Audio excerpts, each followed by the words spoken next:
Terima kasih Ketua Pertua. Antara lain, Sri Paduka Baginda telah menyarankan kepada kerajaan dan seluruh pihak yang bertanggungjawab agar melihat kepentingan rakyat Marhaen, termasuk pekebun kecil, petani, peternak, peladang, pakcik-makcik yang berniaga di tepi jalan dan sebagainya, di mana kita melihat kos sara hidup di negara kita meningkat, dan sudah tentu dan semalam yang Amat Berhormat Perdana Menteri telah menegaskan bahawa tidak akan meminggirkan golongan ini. Jadi masyarakat di luar bandar khususnya di Sabah amat mengalu-alukan keputusan kerajaan agar terus membela untung nasib rakyat Marhaen ini dan dapatlah mereka dimadanikan pada satu ketika nanti. Yang kedua, Sri Paduka juga menyentuh soal kesihatan. Di Sabah ini itu Pertua, Hospital Sandakan dan Kota Kinabalu. Hospital Sandakan ini kalau pada hari ini penuh sesak. Sudahlah penuh sesak, kekurangan fasilitas dia, kekurangan doktor pakar, asal ada penyakit kronik dihantar ke Kota Kinabalu. Appointment sudah sakit teruk baru dapat 3 minggu, 1 bulan, 2 bulan. Kalau kita pergi emergency yang tu Pertua di Sandakan di Kota Kinabalu ini, keluar air mata kita melihat penuh sesak yang sudah sakit, menunggu lama, bukan tambah sihat tambah sakit. Jadi oleh kerana itu saya meminta kerajaan mempertimbangkan untuk melengkapkan kelengkapan hospital di Sandakan dengan doktor-doktor pakar, dan dengan ini tidak perlulah menghantar pesakit dari Sandakan ke Kota Kinabalu, tidak perlulah bersesak-sesak. Gunakanlah, benalah hospital baru di Sandakan dan juga tambahan di Kota Kinabalu, sebab sudah tidak menampung.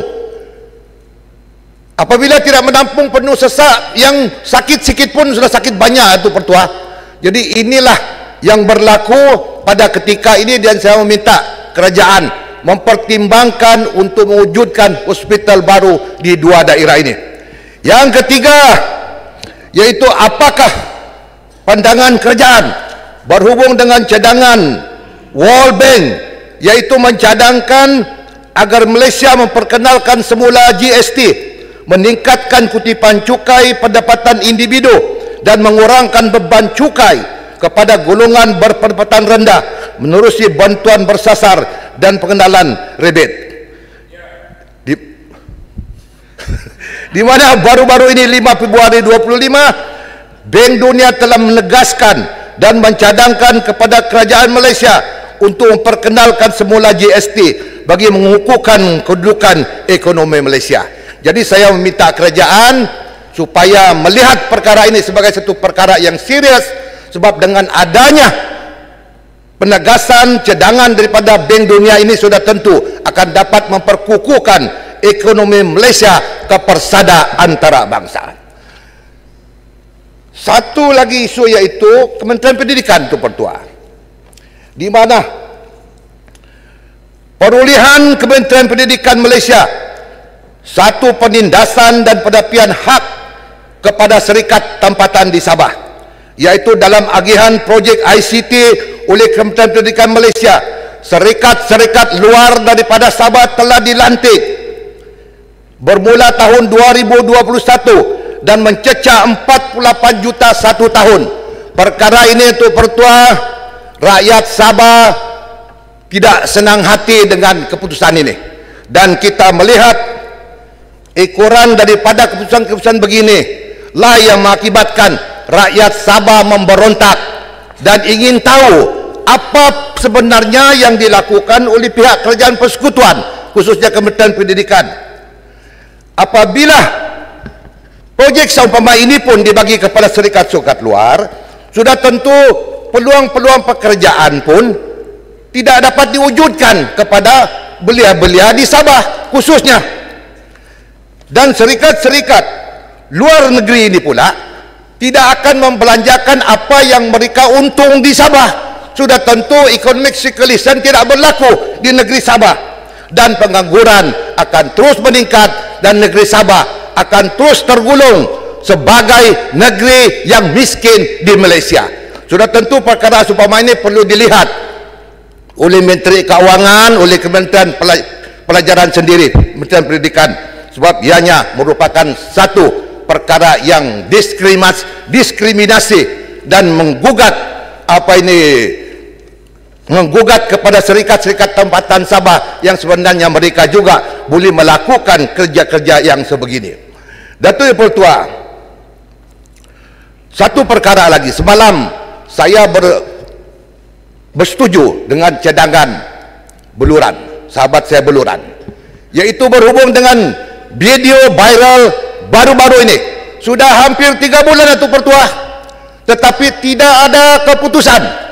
Yang hanya ada yaitu di mana SPRM menyatakan, polis menyatakan siasatan sudah dilaksanakan dan telah diserahkan kepada Pandakwa Raya, BPP.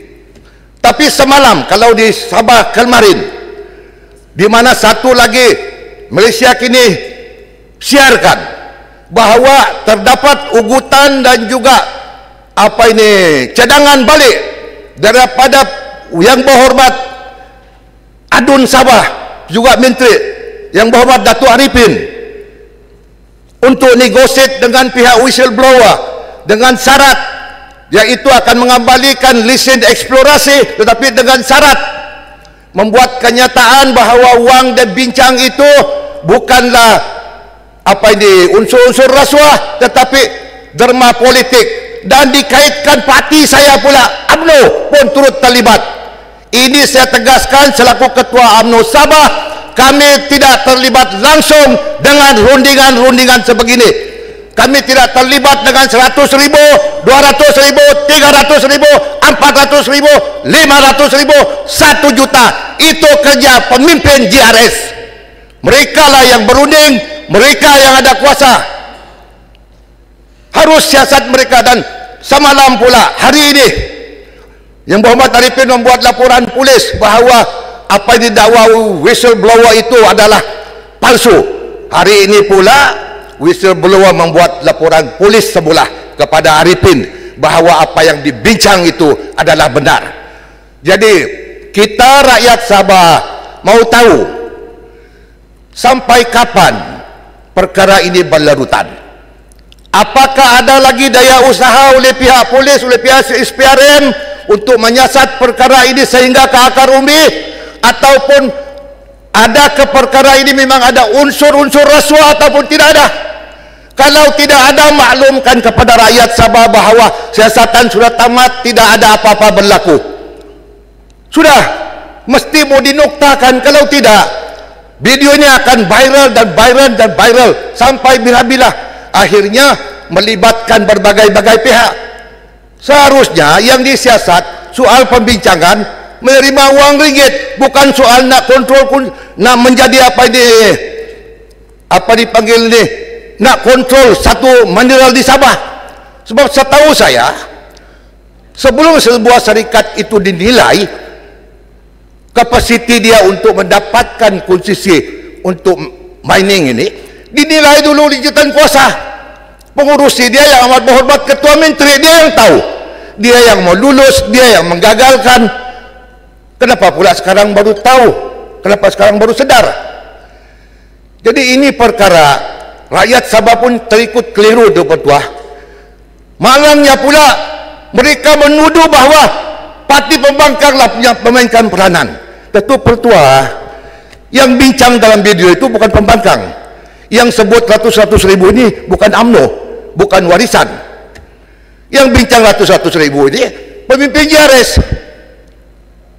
Dan yang kita lihat, saya dapat lihat the entire cabinet terlibat dalam perbincangan. Ini yang rakyat tanya. Itu yang sebab YB Beluran tanya, apakah ada siasatan? Kalau tidak ada unsur rasuah, cakaplah tidak ada. Kalau ada, sila selesaikan. Sebab kita tidak boleh menanggung rakyat Sabah menderita sebab bekalan air tidak ada sampai hari ini. Bakalan trek 1 minggu putus 10 kali. Jalan raya pun begitu. Bagaimana hidup dalam keadaan begini? Kita dihiburkan dengan video demi video dan sebagainya. Malu itu Pertua. Saya selaku rakyat Sabah Orang Sabah, rakyat Malaysia pada hari Sabah malu dalam keadaan sebegini. Tidak pernah berlaku dalam sejarah politik Sabah. Seluruh anggota dia terlibat dengan video-video yang hina sebegini. Dan kalau betul mereka melakukan, be gentleman, hadapilah, ada konsekuensi dia. Apa yang berani buat, berani tanggunglah. Kenapa pula kita kaitkan macam-macam? Apabila ditegur dia kata, oh menghina orang Sabah. Dia kena mengena penghinaan dengan orang Sabah. Yang dihina adalah pemimpin yang melakukan perkara-perkara songsang seumpama itu. Oleh kerana itu, Tuan Pertua, kami memintalah kepada pihak-pihak yang berwajib, tolong selesaikan isu ini dengan segera. Mustahil tidak boleh dapat diselesaikan. Sebab terdapat pula gag order mengugut portal-portal. Kalau semua portal di Malaysia ini dibagi gag order, habislah demokrasi kita, sudah tidak ada. Tidak ada landasan sudah untuk mana-mana pihak menyalurkan apa juga maklumat kepada masyarakat, kepada dunia. Sebab semua telah dihalang melalui peguam, melalui mahkamah dan sebagainya.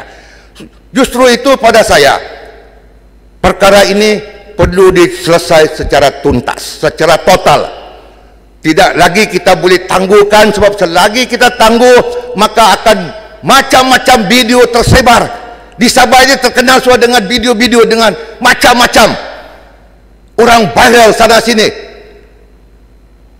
Jadi kerajaan negeri tidak boleh melakukan apa-apa kebaikan kepada rakyat. Mereka terpaksa mempertahankan diri dengan berbagai-bagai cara, mengheret orang lain turut sama. Ini yang perlu kita lihat secara menyeluruh, supaya tidak lagi dia berlanjutan sampai tidak tahu bila dia berhenti. Selagi tidak ada siasatan secara tuntas, secara total, perkara ini tidak akan berhenti begitu saja. Oleh kerana itu, Tuan Pertua, mohonlah kepada pihak yang berwajib, selesaikanlah perkara-perkara video ini viral. Sekiranya ada unsur-unsur rasuah, maka dakwalah mereka-mereka yang terlibat di mahkamah.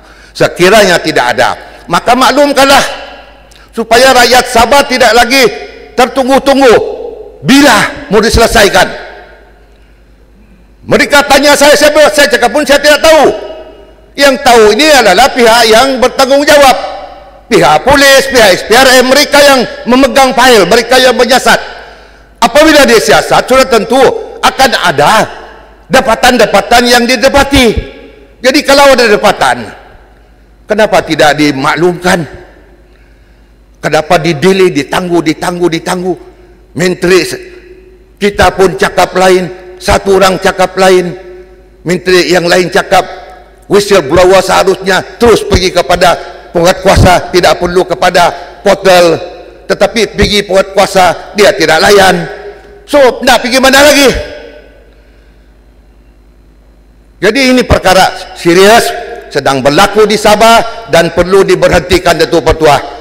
Sebab ianya merugikan negeri Sabah, merugikan rakyat Sabah. Sabah ini sudahlah negeri termiskin, termundur, 8 daerah lagi termundur, termiskin di negara ini.